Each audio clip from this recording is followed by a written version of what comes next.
Holy marketing hype word gibberish this week, right? I feel like I'm getting smoke blown in my face. Hey, we're talking about the new crowdfunding games this week. Yeah, you know it's going to be a good video when I start off like this, right? Let's go. Teenage Mutant Ninja Turtles. Okay. You know, this was one of my most hyped of the rest of the quarter at this point, the most hyped of October, and I was really hoping for something more. You've got Shredder, you've got Krang, we'll get down there in a second. You've got a few minions, a little bit, you know, like the Slashes of the world, so I like seeing that, but okay, we'll get there. $678,000 at the time of filming this. It's great. It's fantastic. It's unmatched. Why are you getting it? Alt promo art packs. Art promo packs. Okay.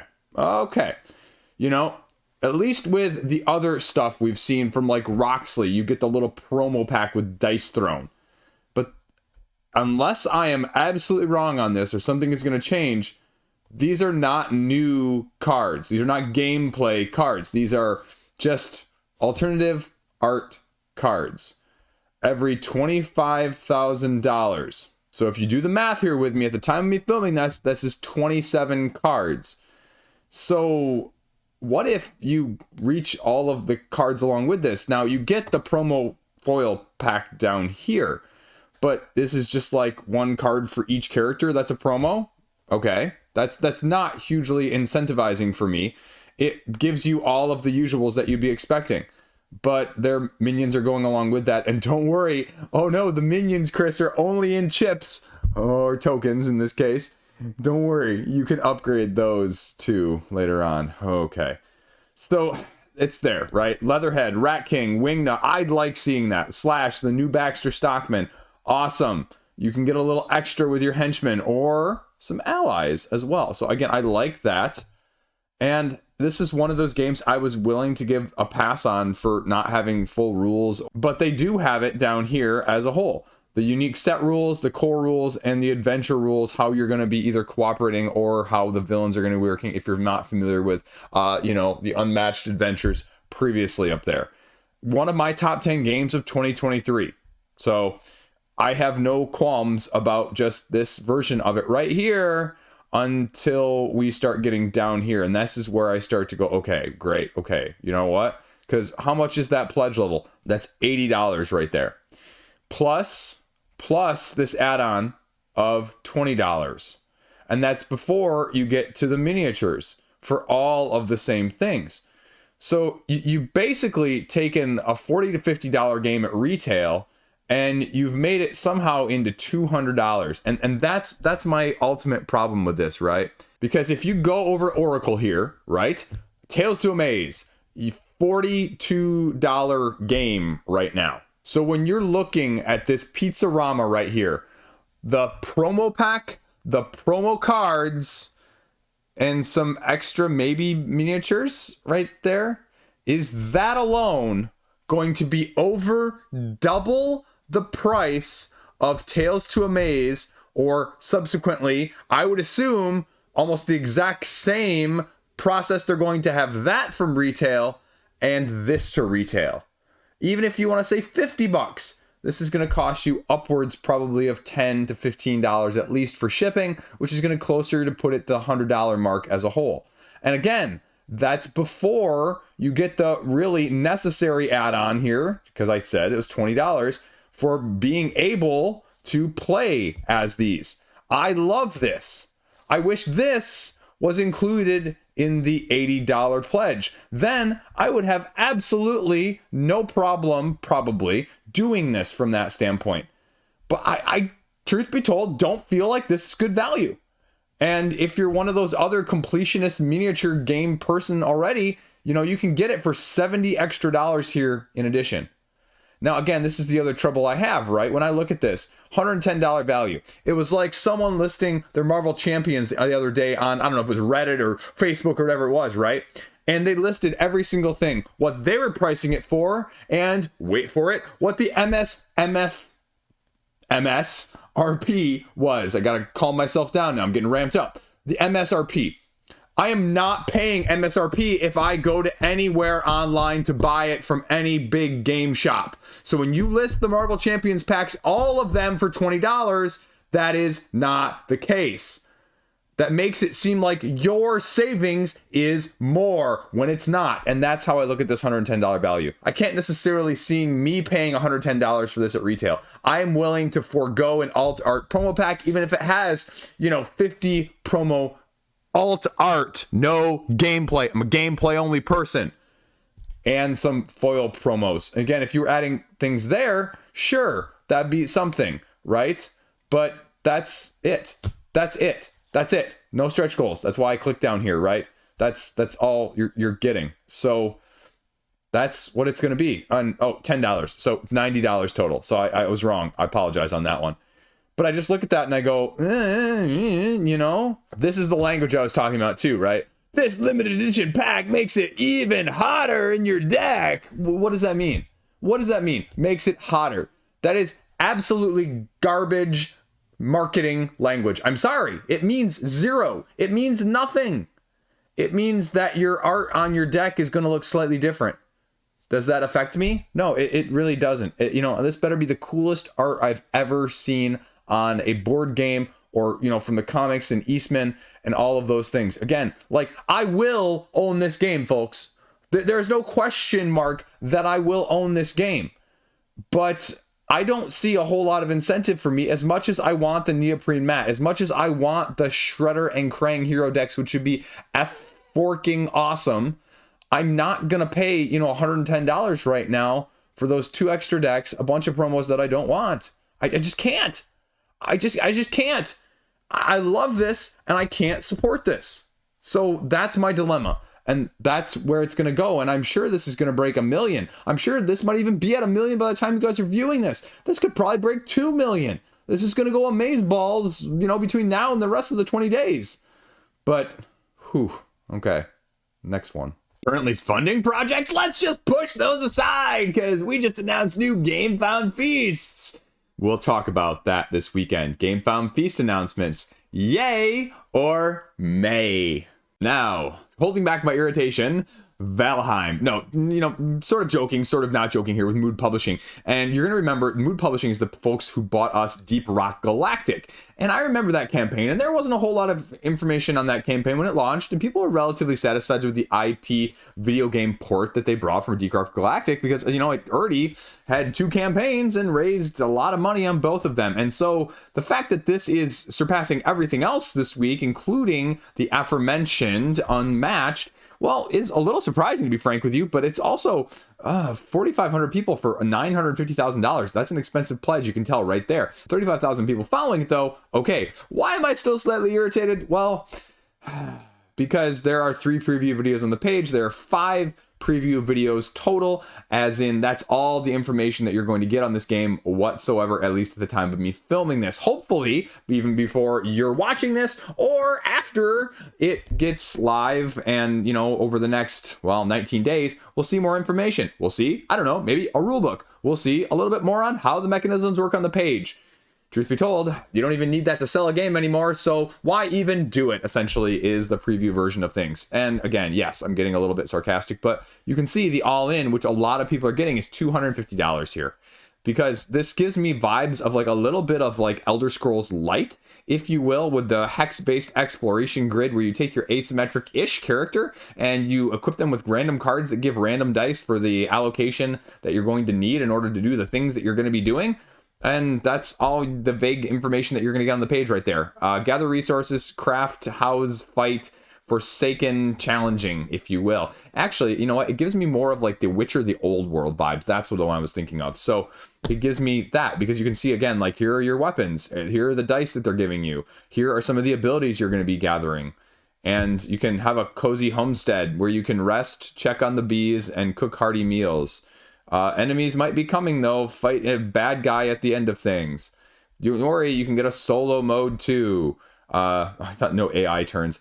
I thought they said no AI something else there. Those are cool standees though. I'll give them credit for that. And that's a standard edition. So, well, you know where Liege is going with this. The deluxe edition just kind of gives you miniatures right here. So again, kudos for separating them out as always. And the collector's edition, which gives you miniatures as well as whatever this horde is, Haldor's Horde down here. So assuming that's some sort of very lore heavy character from the IP game. And then this is the collector's edition with all of the extra add-ons. Is that actually including the wooden spoon? Yes, folks. Yes, he really just did say the wooden spoon. And I don't actually see it there, but in case you were wondering, is he really making it up? Well, he's not right there. Add-on merch. So it only includes the gameplay stuffish. So not the non-gameplay stuffish, which includes coasters and a keyring. This segment is called Taking Deep Breaths with Liege. Anyway, big spoon. And again, here, you know, you don't need to know how the game plays because there's plenty of pictures here that will tell you how cool things are, and there's no stretch goals, and there's a little bit of gameplay video right there. And again, that's it. So I'm hoping that I'm wrong, and I'm hoping we'll see tons more information of this. Maybe as the other game Story of Many, people said that the FAQ had a rule book, so let's check that out real quick. Let's see. First project, boat have a function, boat miniatures, stretch goals, sleeves, gear. So no, I'll be watching this, and again, I'm trying to do now again things that break $1 million, and a should you or should you not back. So I'll watch some of those preview videos. I'll digest them for you guys, and so hopefully in about 15 to 17 days, I'll put one of those out so you can make your decision on whether or not this lifestyle game is for you. But you know what? In the meantime, give it a look-see and watch it yourself, I guess, or not right now. Valheim, board game, go. Then we're talking back over on Kickstarter, Twisted Cryptids from Rammy and Unstable Games, Unstable Unicorns, Casting Shadows, those style of things. And so what we're getting with Twisted Cryptids is you're getting sort of a 4-phase, 5-round system where you're slowly allocating, doing some take that, as you not only put your hiding places, 3 of them, down into, as you can see on the map, 6 different areas, but then also playing cards on a turn-by-turn basis during those rounds in order to manipulate the, well, people that are going to be allocated to each of those areas, attracting more onto the board, kicking more off the board, or pushing them to areas where your fellow cryptids are hiding, because you do not want to have your cryptids exposed, because then you have to play a card from your deck and kind of, well, get that taken off or lose potential points or potentially gain points as well. So the dynamic of which ones are going to be on the locations that you're going to be dealing with is going to be also what you're going to be trying to manipulate, not just in a negative way, but even more so in a positive way. But you have to get the right ones on that area because you have an action programming deck style that you're going to be flipping up. They get taken off and then they get placed back on, rinse and repeat over 5 rounds, score at the top of the board here.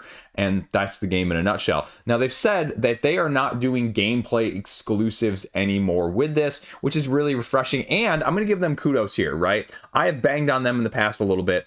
You know, mea culpa on this account, because I like the fact that they're saying, hey, look, our previous exclusives, you can get them all here. And we're doing this, and all the exclusive stuff is basically like non-gameplay. It's in the form of playmats here, little standees, miniatures, vinyls, all of the stuff that they've done previously, but it's not gameplay exclusive here. The one expansion that goes with it in the base game bundle gives you 2 extra asymmetric cryptid cards, because on each of those rounds, you have an asymmetric ability. Instead of playing one of your cards to manipulate the people, you can discard it to activate their ability. The second expansion here included in this level, the exclusive edition, gives you 2 more characters, so you're gonna have 8 total. And you can just get a little bit of extra there if you really want to spend that much money on it too. So I don't think gameplay wise you're going to be missing out as much, and I don't think because of these changes it's going to go for as much in the secondary market like I've talked about previously. And if we get down here, I had to watch the video, but there is a rule book as well. So if you're one of those people and my explanation was not good enough, you can check that out in addition. So again, I give them kudos, because the last campaigns, like 2 or 3 campaigns, they also didn't have a rule book anytime during the campaign, which I really appreciate again. So each round you're going to be playing an event card that's going to manipulate things, and then you have actions that you're going to be using to, well, push and pull and everything along those lines, essentially. A little bit of overview of the cryptids. We'll get down here to the stretch goals. Well, they're doing them a little bit differently, but it's lenticular, and then a little bit of deluxifications as well. So again, nothing you're going to be missing out on there. So I guess these are actually Kickstarter exclusive, just maybe not as exclusive as the stuff previously. But again, they go down here and you can start to see right here was the Kickstarter exclusive for Unstable Unicorns. Here was what it was for Here to Slay. casting shadows. So I like the fact that they're making this available, because I saw people jacking those prices up on the secondary market like you wouldn't believe. Some of the most expensive stuff in the secondary market, period. So you'll have it in a year, they say. It's not for me. It's actually better than I was expecting based on the rules in the overview video, but it's going to be a lot of chaos, manipulation, take that style of things. And if you don't like that, this one's going to be easy pass, but it's doing something slightly different than the previous one. So give them kudos, because they're getting a lot of money and people are liking it. So there you go. Then camping season. And camping season, you may go, don't I recognize this? Doesn't it have a similar aesthetic or a similar vibe? Yeah, this is from Bear Mountain, that game as well, the one with the shipping issue that they had to fix because they still haven't delivered it, even though this campaign is launching, although apparently it's in production right now, so maybe you'll have it by the end of the year. But this is a little bit more of a Euro-style 1-to-4 player, even though it says it still plays under 45 to 60 minutes, and that's mostly because the rounds that you're going to be taking are majorly simultaneous. Because what you're going to be doing is you're going to be slowly building your campsite, gathering your resources at the beginning of the game, at the beginning of the round, essentially, in the first phase. Then you're going to be slowly buying more places, upgrading your camp, and then using these cards and these actions to then throw a bunch of tokens into a bag. Then at the end of the round, you pull these tokens randomly out of the bag in order to fill the spots in your campground as you go. Now, in the middle of that, you'll also be rolling 2 dice as part of like the 4th phase in the 6th phase system or something along those lines, where you're going to be actually having maintenance. And so you're going to have little tokens that are going to go across your board that you're going to have to then repair. Otherwise, your campsites will go into disrepair, which will cost you about 3 victory points when it does so. You can see the aesthetic here, camping, earthy, all of those things. You get the holiday mini season expansion as the reason to get it on the campaign, 10 new season cards, because during that round, every round you're drawing a season card that's going to affect things as a whole. And when I say you're rolling those dice previously, everybody rolls their own individual dice. These are not shared collective. You're simultaneously going to be doing the other phases of the system, including upgrading, buying, gathering resources, all along those lines. The deluxification is really the other reason you're going to be getting it. Here you go. You can kind of see that's going to be how you're going to be setting things up. The objective of phase 1, this is the upkeep, where you're buying all the stuff, upgrading all the stuff, paying for whatever maintenance is necessary, these expansions, these improvements to buy more campground sites, to get which ones you want, to upgrade them in the first place. The projects that you'll be trying to complete as you gather more project tokens and slide those across as one of the other ways to score points. Amenities are going to be what you're going to be playing on a turn-by-turn, round-by-round basis, and those are just cards that are going to stay out in your tableau and give you additional ways of mitigating and comboing, if you will. Paying for all of the maintenance as you have to move these things across when you roll your dice. And then it goes back here again. I don't know why they're backtracking, paying those amenity cards I just mentioned. Phase 4, as we skipped over 3 here with the new season card that I mentioned. Phase 4 being the maintenance. And then phase 5, taking the tokens out of your guest bag, allocating them, and dealing with capacity if you have enough, or if you don't have enough, dealing with that, and then scoring your points. Rinse and repeat rules are there. A couple preview playthrough videos. That's about it though. $49 is the retail, so pass on that side of things. But if you want a deluxified with 500 premium components, I tried Googling how much premium wooden components go for. So, I mean, in bulk, it must be, well, less than $30. So take that for what you will. It's probably a good deal. But do you need them deluxified with this type of game? I don't know. Is it a bag builder? Yeah, it definitely is, with a different vibe. So if you're not a fan of that, you should, well, maybe hold off and press T for timeout, pump the brakes. But you can get a 5th to 6th player expansion in addition, because, right? Although, to be fair, again, like I said, a lot of these phases that I just showed you are simultaneous, so you don't have to worry about it as much. The little mini expansion, the mini excursions expansion, and again, a little bit more deluxifications down here, and a few pre-stretched stretch goals as well. So there's the previous one, Bear Mountain, and that's everything else along the line. So maybe another year from now, you'll get this game. But hopefully, well, it's not doing as well as Bear Mountain, but I think it's definitely a little bit of a heavier game, even though it says 45 to 60 minutes. So give it a look-see. That is camping season. Next up, Citizens of the Spark. Yeah, I mean, this was one of ones I really like, so I'm doing it earlier in the video. You can deal with that, right? Sorry, Citizens of the Spark, Thunderworks Games, and this is sort of a Dale of Merchants-esque set collection style vibe with a 3-phase system until the deck of citizens runs out. The number of citizens that you're going to be choosing is depending on the player count. Anywhere from like 2 to 5 players is going to get anywhere between, I believe, 7 to 10 different types of these citizens all shuffled into a deck, and then you create 3 stacks of them of 3 potentially. Is it 3 stacks? It's 3 stacks, but the number of cards in the stack is dependent on the number of players as well. So I take that back. So what you're doing here, though, is you're allocating them randomly or per your choice. The thing that I worry about, though, and they say this in the rule book, is that they only want like a certain number of the underlined creatures, because although there are 30 of them, apparently you do not want to have certain combinations, which kind of worries me a little bit in that sense if I'm really having to be careful. Sort of like an Enchanter's style, if you remember that game. The reason that game fell flat for me is because the first 2 times my wife and I played it, we chose like things that clearly did not go together and could not go together well at all. And it left us high and dry. It left the game feeling incredibly flat and incredibly anticlimactic, and we couldn't get anywhere in it. And so that'd be my only worry with this. You're getting a little bit of a 36 card expansion pack here as well for free, which gives you 3 more citizens. Well, I mean, again, that's 10%, right? If there's 30 in the base game, you're getting 10% free, and I guess that's okay. But I guess you have to ask yourself too, with Thunderworks, it's sort of been, you know, splitting hairs essentially with the shipping and the cost of the mini expansion later. But this is my style of light game, and you know what, I can't be convinced otherwise. The main mechanism, though, as you're gathering these from these stacks, as you're attracting them, you choose a stack essentially, right? And at the end of the round, the stacks that aren't chosen get sparks. Sparks are the way you win, because you're going to be gathering more sparks, creating your combos to get more of them as you go along, potentially taking that, or you know, manipulating the other things that are out there. But the unique mechanic that goes along with this is you get to choose one of yours, take it off the stack, put it up above your stack, and it has a strength depending on how many you have in that stack to begin with. However, if anyone else around the group has the same one, they can do similarly, because after you utilize these, not on your turn, but also on other people's turns to follow, you discard them. So you're going to be losing them. They're going to be getting weaker as you lose them, or they're not going to be as strong. You have to decide when you want to use them and when you want to follow up. And then, like I said, you add sparks to the other piles to incentivize people to take those piles, even they may not have the citizens that they want. They'll get victory points straight up that way. You go until the center deck is out. Again, it seems like something I'd like, so I'll definitely put it on my, you know, list from that aspect. I'm just not sure I need it premium right now. So a few previews as well you can check out, and 1 or 2 reviews. Rulebook's out there. It's online all over the place, and it's going to cost you $48 in North America to get it right now. So again, like I said, Thunderworks games, solid, a little bit lighter. The last one, Stone Spine Architects, is relatively well received under the radar as well. So if this is your drafting clever combo game, give it a look-see.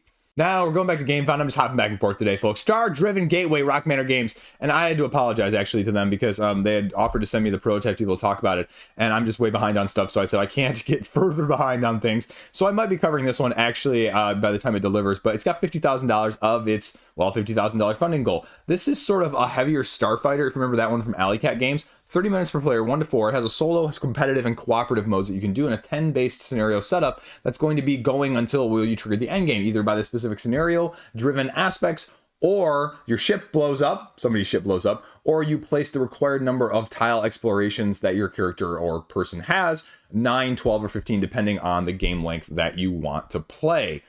Deluxified edition, free expansion to go along with it, and gives you 3 more episodes in the 10 that I believe are in the base game in the first place, and a little bit of extra content in terms of the crew and the mission. So what you're doing, though, is you have dice, and you're going to be allocating those dice or taking specific actions on a turn-by-turn basis, taking 2 of them per turn before you rotate and go around. As you're allocating those dice, though, however many dice you've allocated, you roll them out to be able to allocate them in certain spots and certain strengths of those actions in the first place, like you may be familiar with. However, you can take a rest action if you've laid out at least 4 of those dice to gather them back up, re-roll them, and rinse and repeat. You're getting the new cooperative mode with the deluxe feature here against the Dreadnoughts. So I kind of like the idea of this more as a cooperative. I'm not really sure how I'd feel about a competitive with the ability to attack and do combat and do some take that from that side of things. So, I mean, I'm more of a cooperative person in general, though. So take that bias for what you will. The 3 actions that you're choosing from, like I mentioned, assigning the crew specifically to the station, assigning a dice to that station in order to take the action, or resting, like I mentioned. Free actions including finishing missions, upgrading your ship, or exhausting the crew to use their abilities, promoting them, recruiting them, and getting stronger in that way. Gameplay features, you can read all about that down here. 4 asymmetric unique factions of how you're going to upgrade ability-driven aspects of the games, and no stretch goals. So if you like this, if you like their previous stuff, especially with Maximum Apocalypse, this has given me cool under-the-radar vibes. Again, like, truth be told, right? Not a huge fan of the aesthetic, but gameplay, always over. So give the rulebook a look-see. It's a little bit longer than I expected. It's about 28 pages. Not terribly difficult, though, for a read-through. And I think you might be pleasantly surprised by this one, just based off the appearance. It is going to be a little bit of a pricier thing, although $79 for a pre-stretched all modes and the expansion isn't really that bad, and Deluxify at 150. So again, I'd probably say you either grab this or you wait and see. But there you go. StarDriven Gateway funded. We'll see where it goes. Speaking of $50,000, we have $51,000 at the time you're filming this as well for PAX Porfiriana. I'm mispronouncing that, I'm sure. Ultimate Edition here from Ion Game Design. Now, this is a reprint, a new act that goes along with the Revolution, adding, it says 120 cards to the game, updated rules, because you actually always need to know how to play the game, contrary to a lot of crowdfunding pages nowadays. Just kidding, sort of not. And it's 1 to 6 players as a card-driven action tableau system that you're going to be utilizing. And what you're going to be doing is a 3-phase system of basically laying cards down, buying them, and taking one of 8 different actions on your turn in order to manipulate the market, manipulate the board, and score the most points by the end of the game. In order to topple Diaz, in order to actually complete the revolution that's going along with it. 2 rule books, full disclaimer, right? So a little bit heavier than I'm going to go into great depth with on this one, but one of them is 23 pages, the other's about the same length. But the second rulebook is mainly the solo as well as the variant modes that go along with this, and instead of, if you just don't want to play the regular edition of how it's normally done. So again, Ion Game Design is definitely a little bit heavier overall, but you can check out the gameplay right here just with the text description, so I guess it's better than nothing, because again, that's all you really need, right? You're getting 3 actions per turn, you have 8 different actions to choose from, discarding headlines essentially to move and refresh the market, refill it back up to the 12 cards that are going to be there, and then getting all your income in order to pay for said cards in the first place. Like I said, to win, you have to topple Diaz through either one of these 4 different ways. If he remains in power, well, then it matters on gold, but you can get one of the toppling cards in order to do so. There you go. Rules, setup, previews, online, all the heavy gamers are talking about it, and you can get a whole bunch of their previous stuff as well. It's going to be a little expensive though. 112 for all in. That's not too bad actually. Let's see the full experience, the Presidente Supremo reward. What does that actually mean though? New printed game, all new. Okay, special thank you and a rule book. So is there a lower level pledge than this one, or is that just the only one to get? Okay, that is a little bit expensive for that style of things, but small indie company, Ion Game Design. Again, you know, I owe them kudos as well for Stationfall, which is an amazingly fantastic game. PAX Viking, I think, was sort of like the more family-friendly version of the more recent one. No, that was PAX Viking Jr. Sorry, just kidding. Not PAX Viking.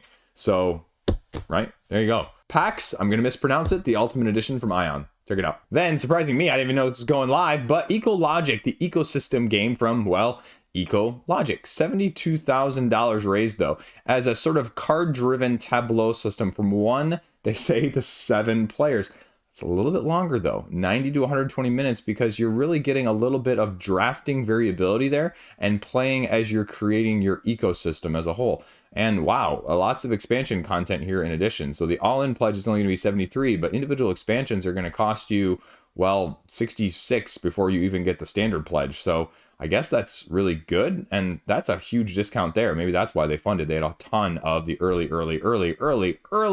birds, as well as some value of content expansion-wise, if you want to get that as well there from the stretch goals. So additional rare cards to go along with it, and everything you're seeing here in terms of the game and the cards in the first place. 244 living organisms, 250 tokens to go along with it, and 3 expansions included already. Wow, that's a ton of stuff, and they break it all down for you here. I actually really like this graphic in order to see kind of what you're getting, where you're getting, and which ones are potentially more worth your value depending on how you want the cards to be allocated in that sense. So that's kind of cool. They have basically the rule pages splayed out here as graphics on the page in the first place, and you've got 4 different habitat boards you're accomplishing and activating, and essentially with the card breakdown here, you're going to be playing through 4 seasons, producing based on what season it is in the upper left hand corner here, the species type, which you're going to have a set collection bonus type that you're going to have as well for the end of the game, and then additional habitat cards like animals that are going to use some of those productions that you're going to be taking, not only to pay for other things to go in your tableau to be able to handle them in your ecosystem in the first place,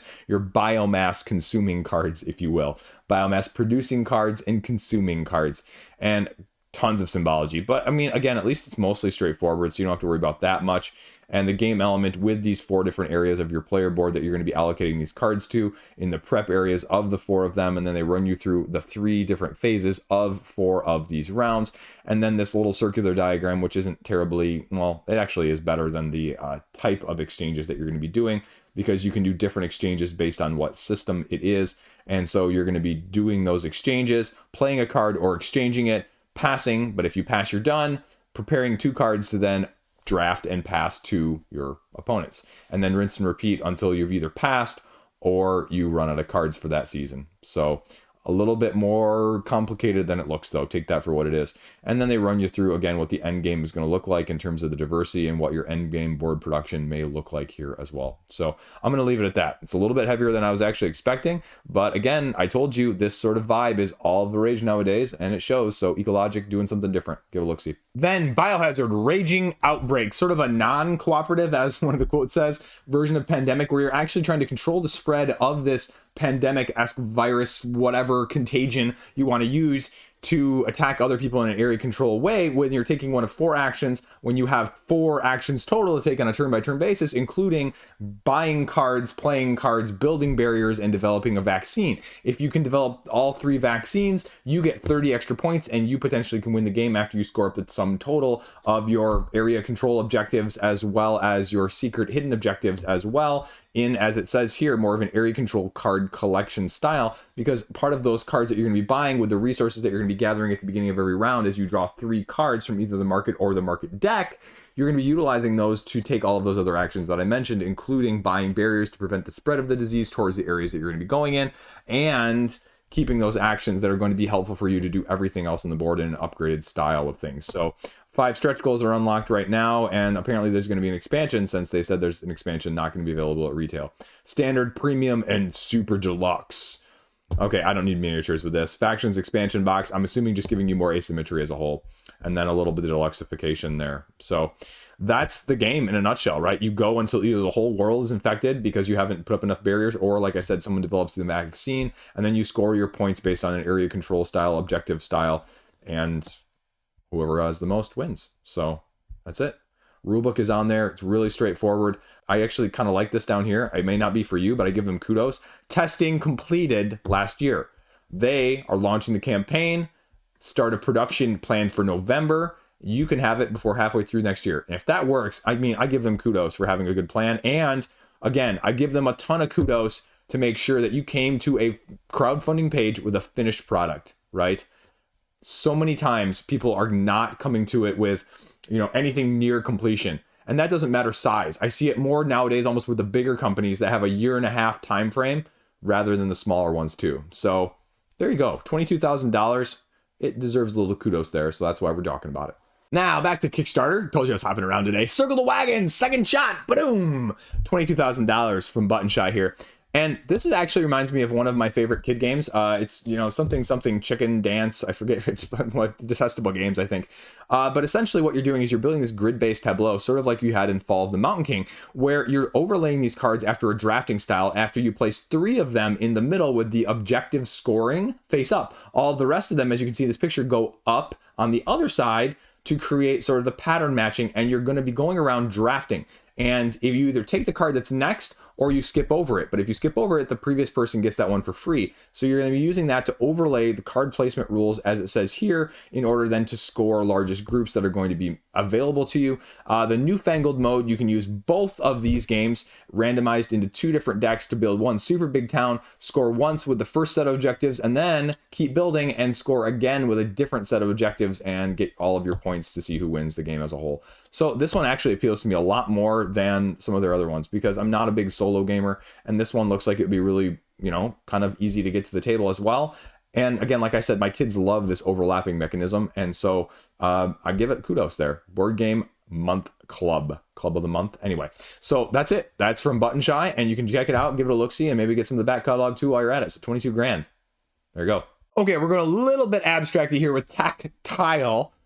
About $4,000 funded, but my love for abstracts. Essentially what you're doing is you're doing this little light race style game. It's a 2 to 4 player, but realistically I look at it as a 2-player game with a lot of abstracts, of getting your 2 tiles, 2 little markers, from one corner to the other corner. If you're playing with a 2-player game across like that, there's a 3-player and there's a 4-player. I'm not going to talk about that right now.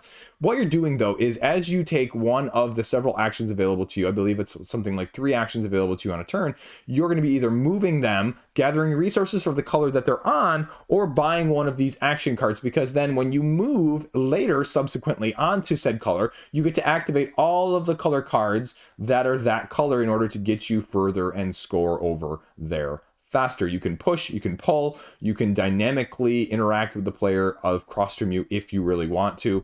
How take that do you want to have it? Modular wooden board, as well as the simple rules here, the swap, the reset, 5 actions, I guess. I knew there's 5 and I second guessed myself. The combos you're doing, but you can only do them like once per round in terms of getting where you need to go. And then again, as it says here, you move all of them and you can chain them together, do powerful combos, a little bit of walkthrough online and everything you're going to get here as a whole. So $35 is going to get you everything, a little bit of everything else, including a copy of widgets. So if you really wanted that, you can pay $75 for their previous game too. So that's it. A few little upgrades and a few little reviews down here. So if you're an abstract person like I am, give it a look-see and tell them Liege sent you. Now, Girls vs. Ghouls, 23 grand. And essentially, it's just sort of a move 2 spaces, play a card. But you're going to be playing 2 types of cards, tricks or treats, at the house location that you're at. And you're going to have certain houses that you know that you control around this grid. However, the tricks may manipulate who controls the house, or if the treats do positive or negative things, because you're going to be laying down either trick cards or treat cards, and you don't know what is laid where and to what extent. You could be laying a positive thing on someone else's, then you're going to flip it to a negative, or vice versa. You go until all the cards are played. You do that for 3 rounds and tally up the number of points or treats that you get at the end. It gives you a little bit of what the sample cards are going to look like there, and you collect those cubes based on which ones are positive and negative. So again, that's how you do it. 4 to 7 players, an hour or less, and it gives you everything you need to see on the page.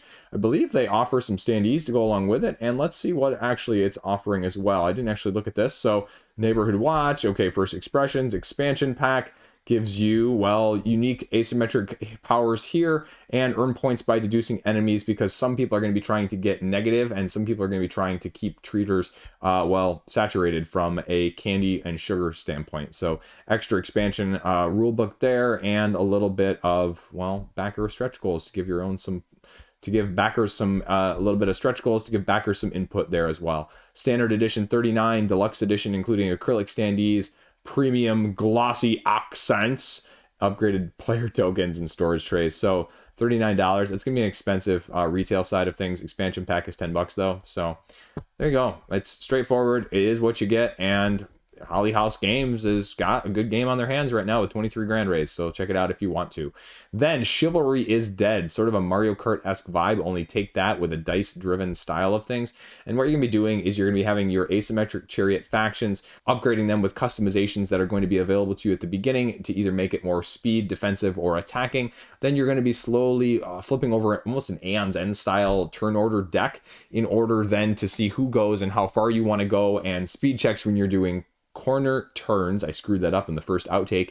And then deciding if you want to battle people, if you want to do damage to people, or, you know, again, if you fail or going too fast around a turn in the first place, you have wheels that take damage, and if your wheels take too much damage, you need to do a flip check, which is again based on a die roll.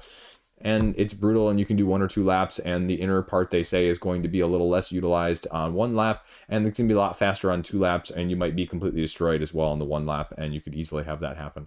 So if you want this, you want deluxeifications galore with a king-sized all-in somehow $350 for this game, give it a look-see. Previews as well, heavy this week with some testimonials. Rulebook is there, online is there, and maybe we'll see some stretch goals here by the time you guys are watching it. So base game components, they run you through the characters, the builds, the stunt and effect cards that you're going to be utilizing, as well as miniatures. So a little bit more of everything along those lines with the expansion content, and that's a super big map. So holy cow, does that thing look big.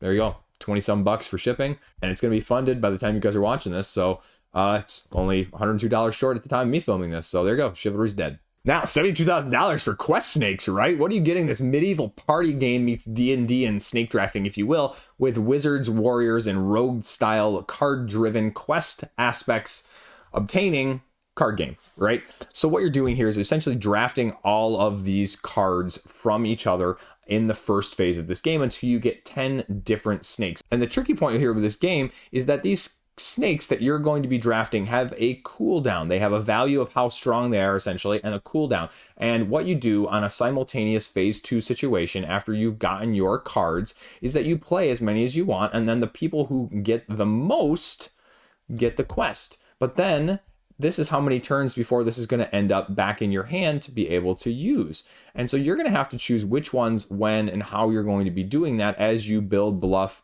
and draft to outdo your opponents in that way. So there you go. That's the game in a nutshell. You play them face down, you flip them face up, and you see who gets where. And then, like I said, there's the cooldown. And then after 10 quests happen, whoever has the most wins. So 60 different snake cards, 3 different classes that I mentioned. I kind of like the aesthetic, so it gives you a little bit of everything there. And I believe you get a little bit of expansion content here with the deluxe edition here, 30 or 75. That's a big price point increase, but you're getting an extra special box and velvet bags and metal coins. And I kind of wish I only had a gameplay level, but I'm probably guessing you can pick and choose down here with the Rangers and the Snecromancers. I kind of like that. The bread snacks. Anyway, so all the little add-ons you want down here separately. So you can piecemeal it if you want to from that aspect. And again, just like we saw with a couple other campaigns, if you want enamels and pins and plushies, give it a look-see. Light style family game. I kind of like the idea of it. I think this would be really fun with my kids. I think my kids would really dig this one. So Real Fate Games is putting out a real game here, I hope. Quest Snakes, check it out. Then we're doing BLOINK. It's Jenga with different shapes, essentially, because you have the option to pay coins to pass the pieces that you may have to play to other people, but if you run out of coins, then you're going to be stuck with it, and you can only have it so high, and you have to have it certain arranged slightly not Jenga style, but it gives you everything you need to know as you're placing a piece and how you place a piece and how you do all those mechanics straight here on the page. Place it or pay it to give it to the next player, but if it gets back around to the initial chooser, they have to take it themselves. So player dependent. Tower height, anytime it exceeds the height of the height rod, take a piece off and return it, but he can only do that once per game. Last tower standing wins. That's everything you need to know, and it's wooden, so it's going to cost a ton. Kickstarter edition, $41, the hottest game in town, right? If you want to pay slightly less than double, you can buy one for a friend, and it tells you everything that's included in addition. So that's it. That's it. That's everything, folks. And, you know, it's kind of everything to tell you whether or not this game is for you, and that's BLOINK. Now I'm talking about Mr. Yamamoto's game, because he does a ton of these abstracts on crowdfunding. If you haven't seen these, well, you can check this one out. $3,000 with Kings Valley, the Labyrinth, the new edition, with adding a little bit of a social player power. But essentially what they're doing is they're expanding the size of this game, giving it another edition, even though it's come under several names in the past as well, as an abstract style. Move your tile to the center, get your king to the middle in order to win, but you can only go horizontally, vertically, or diagonally. You can do that, but you cannot stop in between, essentially. But you have to be able to go to the next space. But as they say, stopping in the middle of the slide here, as is done in chess, is not available. You have to move along its movement until it reaches a vacant ancient square alongside either the edge of the board or a piece of the pillar or stone, because you're going to have these 4 stone pillars that are going to get in your way. So you're sliding and you can't stop, as we may need to do otherwise. But you, again, the trick there, if you can move vertically, that's kind of cool there. Gives you the previous editions as well. And then they add a slight little power if you want to in terms of manipulation for one extra rule that we see down here, because you can move the pillars 3 times using your magical power to give you different allocations. So you're sliding across the board trying to maneuver, but the king is the only one that can actually stop in the center in that way. So tricky, abstract, print and play, and I'm assuming with like the other previous ones, they add some ceramic tiles and ceramic boards here, as well as ceramic stones. So if you want to bling the heck out of an abstract game, you can. So it puts out solid stuff, but it's a lot heavier than it looks sometimes. So you know what? Don't be fooled by the appearance or the simplistic rules, because it's definitely a heavier abstract. And there you go, Kings Valley. Now, as I'm also losing my voice, we have Cerro, Gordo, Silver Mines, Ghost Town Living. And apparently that's like a YouTube channel. They say they have 1.5 million subscribers, right? Oh man, that'd be awesome to have. Anyway, not getting sidetracked here, right? Running out of voice. So what you have here is you have a tile laying sort of card drafting-esque vibe going on, because on a single turn, what you're doing is you're laying a road card tile and then a building tile. And then you mine from the closest mine to where you're laying them, which is basically just pulling from the deck, and then using that to score in one of the ways that's going to be available. You have asymmetric characters that are going to have their own agenda in how you're going to be possibly scoring in the first place, and you're going to have event cards that are going on a round-by-round basis that you'll have to overcome in terms of the strategy. You can see here, this is where these mine cards and these event cards are going to be located in each of the various areas, and then you're going to be slowly building in between, because there's certain placement rules of having to place them adjacent and connect and not connect, and do sort of like a little bit of a set collection style with the tiles in the first place.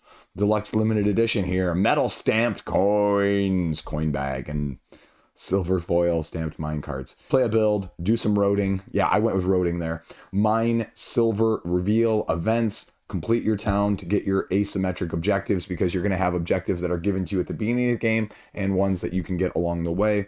9.8 rating on the playtesting, which brings me to a different note that I'll talk about later in terms of Board Game Geek rankings. By the way, if you're actually listening to this part of the video, I have filmed one video of unpopular board game opinions, and I have a second one that I'm gonna film here so that I've got stuff going on in the future, because you got to have a few of these videos planned out ahead, but I've got topics enough for two, but I'm not going to give you all of them in one video, right? You gotta parse this stuff out, right? Tease it. You're not paying attention to this point. Rulebook is there, print and play is there, the team's there. Again, it's a fine rulebook, but it's straightforward in terms of what you're doing, what you're getting there, and the secret objectives along the way. So if you want the deluxeification, get it on crowdfunding.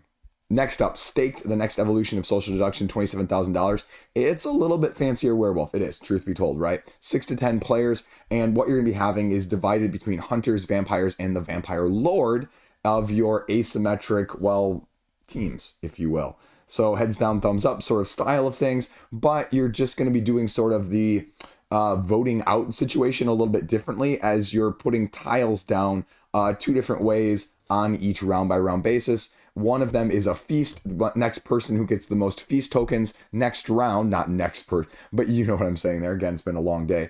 You are then the alpha hunter. The alpha hunter has 3 special tokens that they can play, one of which allows them to grab somebody else's secret identity card and look at it. Then at the same time, each round you are laying down different tokens in order to, kill somebody. And you do that until either there is only 1 hunter left and then the vampires win, or all of the vampires are eliminated. The vampire lord, though, has a special ability, because if the alpha hunter looks at somebody else's card, they get mesmerized for the rest of the game, no matter what happens to them or the vampires. So they're automatically on the vampire team. Now, the details of this in the advanced mode, it's where it starts to get a little bit tricky. You start getting more cards, you start getting ghosted, you start having more play, more dynamics, more meta in terms of what else you're going to be able to do. And it gives you a little bit more of that down here. I've already talked about all of this stuff. Surviving the night. Here's the rules. The rules are straightforward. I mean, it's werewolf, folks. But a lot of the dynamics that the cards that you're going to be like getting artifacts with and, doling those out, that's where the dynamic comes in. Like with that vampire lord power, for example, there's an artifact in there that says, if you have this, you don't get mesmerized by the vampire lord. So there's a bunch of stuff in there, probably like 5 or 6 pages worth of things. And again, you want to see how it's played, you can check that out in the first place, a bunch of random quotes, and a retail versus deluxe edition as a whole. And again, do you need to deluxeify a social deduction game? Anyway, I'll leave that up for you to figure out how much you want to part with from your wallet with this one. I mean, it's looking just like a solid different version, and if you like this style, fantastic. Additional agency to the ghost players with the mini expansion here as an extra, and then the midnight and dawn, you're going to get more expansion content with 2 additional characters, adding it up to 12 with some more asymmetry there in addition. So that's it. We'll probably hit some stretch goals here maybe by the time it finishes funding, and you just kind of go from there. So that's what it is, that's what it's offering, and it's doing really well for a social deduction on crowdfunding. It's like abstracts and kid games, folks. 27 grand is still pretty freaking good. Now, Flip Dynasty. This is a flip or a twist, I'm sorry, I couldn't help myself, on the previous Flip game, only this is more of a dynasty in sense you're playing and playing and playing and playing. You are a baseball manager, and what you're going to be dealt with is literally 2 cards as the GM and the manager, and they're going to be on each side of a card, and so you're going to get 2 of those cards, and you're going to choose one side as the GM and one side as the manager, and that's going to appropriate how much funds you have, because then what you'll be doing in a drafting style manner is acquiring 5 different player cards, potentially from different positions, but potentially not. The tricky part is you can draft them of any position you want, but when you're trying to get your wins in order to get the trophies in order to win the game, because you have to get so many trophies in order to win in the first place, and so only certain things are going to give you that over a season by season aspect, because there's 3 ways that you're going to be getting a trophy. It's like most wins, regular season wins, getting 16 wins, and then like most playoff wins. And each of those gives you like various trophies along the way. But then you have to figure out which of those 5 that you recruited previously you're going to be keeping. If you drafted any prospects, then you have to keep the prospects, and you're going to be having to do payroll because any of those you keep will actually cost you $1 million more than the previous. So I mean, you end up with like $100 million, they say on the card. And so like typical cost, the one that they give in the rulebook is like 10 million. So that's what you're going to be doing. You're going to be then using a dice-driven sort of allocation aspect, because not only are these cards going to be ones you're going to be drafting, but they're going to have dice both based on the individual dice that you're going to be utilizing and then the team dice that everyone's going to roll cumulatively and then draft from to fill the empty spots on your player cards, because that's how you win. You fill up more of these spots on the bottom of them that match accordingly. You can fill them with anything, but then they're slighted. And so if you complete them, it doesn't matter. But if they're all filled in perfectly, then you get what's quote as the max wins down here at the bottom as a whole, which again, like I said, if you get the most wins, if you have a certain number of wins, those are the ways you're going to get trophy. Rinse and repeat until somebody gets enough trophies to end the game over multiple seasons along that aspect. 12 different types, or, you know, card type teams, if you will. And it just seems nice. And I have nothing really else to say about it, right? You can get it for $29. You can go donate to Boys and Girls Clubs in addition. Or, you know what? I've always been thinking about this, right? Like, I see this every once in a while. Like, I'd love to get in a game I love. I'd love it. I'm not going to pay $1,000 though, right? Not that rich. So that's it. Rulebook's there. Tabletop Simulator's there. Plenty of quotes down here you can see. Gives a nice overview. And there it is. Flip Dynasty. Think it's doing something well. It should be funded by the time you guys are watching this. If it's not, go support them and tell them Liege sent you. Snow Planner Expansion. This is one of the highest funding foreign Eastern market games that I have seen in the last year or so. And I didn't even know this game, truth be told, right? Like, you know, my ears to the ground. I got Cardboard East on speed dial. I see you, bro. I was really surprised. I got 3/4 down the page. I'm like, where is this channel? Where is this movie? It's down there. So this is Snow Planner. This is like a dice worker placement style game with like different types of workers. I can't really tell you any more than that, right? It's a pretty dense read rule book. And truth be told, the link to it is actually just like individual pages of PNG files. So I'm going to leave this one for you. But surprisingly, I'm going to give kudos here again, because, you know, they're just everywhere and every under, you know, whatever rock you turn over. And Dice Tower has a review of this game as well. So you have your employees, you're going to be allocating these dice, stocking up on your supplies, entertaining, satisfying guests, doing lodging goals along the way. And Cardboard East down here, you know, I trust him. You know, he has some very good thoughts on a lot of these style games. And so whenever I see one of these, he is the first place I check, folks, to see, okay, what do we know about this game? Should I be interested in it? Show me some dynamics, especially if it has English or even if it doesn't. So this is an expansion, the new season expansion to go along with it, a new type of guest card, a new type of snowman somehow, new asymmetric abilities and events, and a new reputation track. I have no clue otherwise though. So this is probably, honestly, probably a little bit heavier than I would expect either for myself to be personally very good at. And it tells you 12 event round cards, 3 worker dice, and 10 gold cards, 30 gold cards you're going to be doing. Deluxify it as a whole and get it blinged out with, I mean, look at that. Look at that. That's so cute. I like that. Sorry, I'm losing my voice. See, I told you that. And the snowman as an acrylic standee. So Kickstarter exclusive, fully stackable, sure, whatever. So I like these graphics every single time. And all the little stretch goals there as well, apparently. And if you're at Spiel this weekend, you can go check them out as well. This is the Golden Box Board Game Award. And they actually say it down here. It's the Japanese award that's, you know, recommended and, well, celebrating one of the most comprehensive evaluated games over in Japan. So again, don't look at me. Look at some of these videos. But Cardboard East, right? See, there you go, right? So that's the video that I clicked on. Anyway, go check it out, though. Get out everything you need to know. And, you know, again, this game is never going to show up in the secondary market, folks. If you have any interest in this, go also to these videos, go check it out on Board Game Geek and see if it's right for you. So it's all on the page otherwise that you need to know. And I mean, $80,000 for a game you've never even heard of, that is freaking impressive, which means it really must be solid. Is it right for you, though? That's always the question. Next up, this is my other sleeper hit of the week, just to give you a clue, but The rulebook is a little bit like a Stonemaier rulebook, where it reads a little bit more like you know how to play, and it's a little bit out of order because you don't even get to the phases and the player turns until sort of the end of the rulebook after they've laid out all the terminology and all the different stuff. So it's a little bit of a tricky read, but give it a look-see because I think they're doing something kind of cool. And I just, I like the theme with this. 2 to 4 players, 1 to 2 hours, diverse engine building through the use of anomaly cards of 3 different types as you play these cards to manipulate antimatter and matter pieces on the board in order to get them spiraling down into your black hole to create a larger and larger size of your black hole, which is, well, how you're winning. You have the largest black hole by the end. You're going to have wormholes, you're going to have anomalies, you're going to have all of those things as you resource gather engine management with a card driven aspect, because you take 2 actions on a turn by turn basis of these action cards that you're slowly be building, buying and acquiring through various methods with the 3 different types of cards here: siphoning, orbit, and then just matter.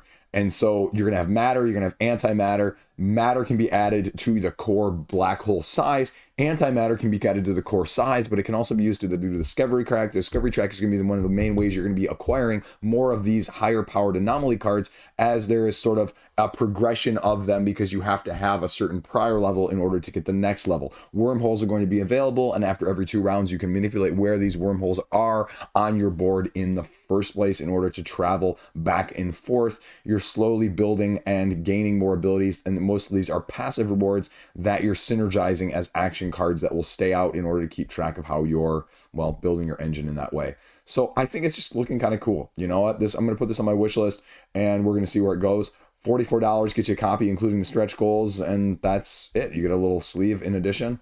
Probably not going to hit wide retail, and so you can see a couple of the playthrough videos here. That'd be the thing I'd really check out. I mean, I get a decent sense of it from the rulebook. Like I said, I'm probably overplaying it more than anything else. But if you actually skip to the end of the rulebook, if we go all the way down here and skip to the end pages, it really lays out past the resource draft portion of things, which is really the first page on page 17, then the individual player turns and how you're discovering, taking those action cards, using your anomalies or using the wormholes, and then a little bit of expansion content. So these are probably 2 of the main pages actually down here. And then this lays it out of what all of these individual things are doing on a unique, this is what's different style of things. So there you go. I mean, again, Studio Unknown, first one they've made, 13 grand, and almost 200% funded. So give them a look-see. Okay, I can't talk to you about this one. I downloaded the rulebook. It's heavier than it appears. Gross Guy, which is a little bit of a dice worker placement with allocation of resources here. Engine building along the same lines as you're placing these dice and doing several different actions, including flight, and I'll just pull it up here, right? Develop action, rotating the dial to move these cubes around as one of their gimmicks that they say on the page, purchasing these route tiles, acquisition and placement of the part tiles in the first place, and then the other free actions that you can take on your turn-by-turn basis. You're going to be doing this round by round, and then having goal missions that are sort of, group missions, as well as solo missions that you're going to be having to accomplish. And then at the end of the game, when you reach one of these 2 end game triggers up here, filling all the spaces in the engine room or increasing the gauge up to 15, then you do the end game scoring and see who won. That's all I'm going to say. You can go check out the rulebook. November game market as well, and you can get it in Japan if you're over there right now. PDF, you can get it with a QR code here, and if you want some metal tokens and a little bit of add-ons here with that, you can do that as well. So Maru game design, seems to be a very solid Japanese game, and we'll see. $52,000 is a ton of money again, so there we go. Then we're talking Aetherspire, cooperative 3D tile placement with tower defense. So they've gone with the 3D as the aspect of this that they're going for as you're building these elemental towers in order to, knock out invaders that are coming via different elements. In the first place, you're going to be having 4 bosses, 1 type of each element as well. They're going up against you as you're slowly moving across the invader board and slowly ramping up the difficulty as you're going, with a multi-phase action turn-based system where first you're drawing resources, then you are rolling dice to allocate them and to buy spells or to build tower parts, and then you're going to be doing the invasion phase of things where again you're going to be drawing a certain number of invaders and placing them down in their respective areas, slowly saturating and hopefully taking them out in those previous 2 phases as you have the resources both based off of drawing from a bag, but then also the dice that are rolling and getting multiple variable resources that can be used for anything to fill the requirements. The tricky part is you can carry some of these resources over to the next person's turn, not the dice though it appears, in order to give more additional action comboing system to those who follow you, and you're going to be actually building these spires. And they say trickily that, yeah, I went with trickily. It's Trithicult, in case you know where that reference is from. Hit me up if you know where that reference is from down in the comment section below. You're going to have these different sized floor tiles, and they're going to be like 4 tiers. It's not dexterity, so even if you knock it over, folks, you don't have to worry about like screwing things up. But you'll notice that they say as you're stacking them up, and you can complete these spires, give special abilities. But if you choose some of the specialer tiles, I know I went specialer too, some more special tiles, then there's going to be less room for invaders on these tiles in the first place. And so they say they may be really helpful in the beginning, but as you're growing and expanding, it's going to give you less room for wiggle room as they start to invade more. So you're going to have to pick and choose how you want that to look. You want to print it yourself, do it all right there. Gives you a little bit of a GIF step-by-step here, crafting the floors, getting the shards to cast those spells to get rid of the invaders, to destroy them like lava bomb. Who doesn't want to cast a lava bomb? Waves of invaders each and every turn, complete 4 spires, save the realm, and defeat all the bad guys that you're going to be going up against here, solo as well as cooperative heroes, and some of the bad guys that you can see here as well. So mechanically speaking, we'll see if it holds up. We'll do a few little stretch goals in addition, a few little video content things going on in addition as well. And shipping's going to be whatever it's going to be in that sense. So I'm leaving it there. That's Aetherspire, and you can give them a look-see. They're funded, and they're going places, so we'll see where they end up. Then Vrahode, I don't know. Age of Prophecy. Vrahode, I don't know. I don't want to mispronounce it anymore. We'll just go with it. And it's going to give you another version of a dungeon crawl-esque upgrade your asymmetric fantasy style characters minis on a map, if you will. It's a story cooperative driven adventure game, like it says. Unique magical skills, equipment, 24 adventure maps. It gives me more of like a lighter version of Tales from the Red Dragon Inn, if you will. So you can see all the stuff that they're doing in the add-ons, and they separate out the miniatures. And again, power up, team up, track your skills on the board there, use your cards wisely. You have armor mitigation to save you from damage, rest and recover between, or pay the price with events that are happening along the way with a D20 based system. If you want to know more though, you're going to have to watch one of these videos. You can watch any of your choosing, right? Preview, review, or playthrough. So you're probably gonna have to watch the playthrough though, because I'm assuming that Tabletop Simulator will have a little bit more of a rules set up, because there's nothing else actually on the page. So this is one of those where I wish there was a little bit more on the page. Tell me why this is that much different. Show me rather than, make me go click a bunch of videos to find out. Again, I just would like to see that on the page more myself personally. Again, it's funded though, so we'll see where it ends up as well. Talking about it, Rejig from Silver Spire Games here, almost funded, only going for 1,800. They got 1,300. It just basically looks like bananagrams. It's a different, fancier version of bananagrams is what it kind of looks like, but you're going to be scoring based off the tiles you have and the objective cards that are going to be going along with it. You can get a little mod pack as well if you want to do that. And again, the big thing here is going to be just different scoring and the optional add-on card pack that you can do alongside of it here. It provides just modifiers that alter the gameplay for each round. Base game, mod pack, anything you want to do along those lines. Thought I'd show it out. There we go. Then we're doing Black Hats, the tactical card game with a hackable board.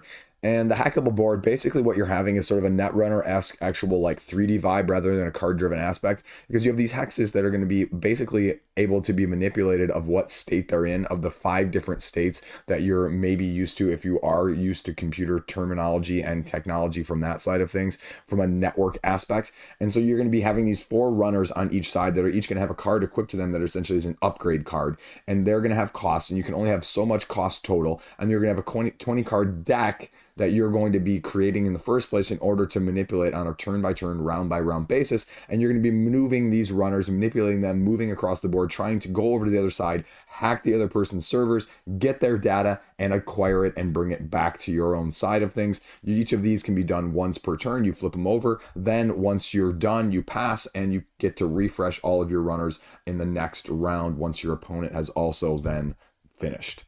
Back and forth, tactically based. Manipulate the grid, manipulate it with a card-driven aspect. You can get everything on there. You can try it online as well with some stretch goals, premium print mat, and anything else you wanted to go along with it. Give the rulebook a look-see. It's Black Hat's tactical card game. There you go. Check it out. Far Away, Corporate Espionage, $8,000. This came out of nowhere, $15,000 funding goal. This is actually an expansion for a game that came out in, I believe, 2020. as you're achieving missions, exploring planets, sort of like an almost as this Vanguard with a completely different system, if you will, hex-based, flip them over, roll a die, see what resources generated based on that. Take 3 actions as you're exploring across this terrain, moving, exploring, probing, having drones, creatures, researching them, all of these sort of phases that you're doing in order to, well, complete the missions, find new landmarks, and discover whatever else you need to. The expansion, it says here, is giving you 8 new missions, and it really like stays in theme. The whole rule book, everything, it's really, just like with Black Hats there, really, really heavily thematically incorporated in even how they're describing it on their website and in the rule book. It's actually a relatively in-depth rulebook. It's about 20 pages. You can link it out on their website. There's a few reviews here as well if you want to check it out. If you're going in new, you can get $80 worth of stuff here. If you're just coming back as a return visitor, $35. And if you just want to try away the Faraway program, you can just get, the base game for $50. So again, didn't even know about this one, wasn't even aware of this one in the first place. And if you really want to be a lobbyist, or you want to subscribe to my YouTube channel and you're not already subscribed to this point, or you want to go to my Patreon, my Ko-Fi coming out soon, and I'm debating about YouTube memberships, you can pay them $500 to get a mission to the expansion added. So there you go. That is Faraway with a corporate espionage expansion. Check it out. There you go. Huge roundup. I think this is the most games I've done in a week. I think it is, right? I wasn't expecting that when this week launched. And again, I told you October was going to be big if you missed my quarter 4 video or the best of October. So there's still a lot to come in October. Whew. All throughout the month. Next week doesn't slow down. There's basically big stuff launching for, the only time this year, almost every single week this month. And, tune in for sometime this weekend. We'll go through the news because, again, like I said, if you missed it in the middle of the video, is it Game Found Feast or Game Found Meh? We'll see. And a bunch of other stuff that's come up along the way. So, board game unpopular opinions video coming soon. Multi-game review coming soon. Multi-game crowdfunding upcoming soon. All of the above. Check. Thanks for watching. I'm losing my voice. Stay classy. Peace out. See you around. Speed checks when you're doing Turner corns.